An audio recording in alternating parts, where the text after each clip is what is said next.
क्या आपने कभी ऐसा मौजज़ा देखा है जिसने जालिम को मिटा दिया और ईमान वालों के लिए रास्ता बना दिया? एक समंदर, एक नबी और एक जालिम बादशाह। जब सब कुछ खत्म होता नजर आ रहा था, तब अल्लाह ने अपनी कुदरत दिखाई। बनी इसराइल हजरत मूसा के साथ मिस्र से निकले। अचानक फिरौन अपनी खौफनाक फौज के साथ आ पहुंचा। आगे बेकरां समंदर, पीछे खूंखार दुश्मन। बनी इसराइल चीख उठे, मूसी अब क्या होगा? हजरत मूसा ने कहा, मेरा रब मेरे साथ है, वो जरूर रास्ता बनाएगा। फिर हजरत मूसा ने अल्लाह के हुक्म से अपना असा समंदर पर मारा और पानी दो हिस्सों में बट गया।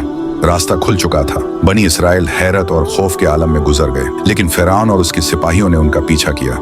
जो नहीं वो दरमियान में पहुंचे, समंदर का पानी दोबारा मिल गया और फिरौन अपनी फौज समेत हमेशा के लिए गर्क हो गया। ये वाकया हमें क्या सिखाता है? जब सारे रास्ते बंद हो जाएं, तो घबराओ मत, अल्लाह पर भरोसा करो, क्योंकि वो नामुमकिन को मुमकिन बना देता है। अगर आपको ये सबक याद रहेगा तो अभी वीडियो को लाइक करें, शेयर करें और ऐसे ही ईमान अफरोज वाकयात के लिए चैनल को सब्सक्राइब करें।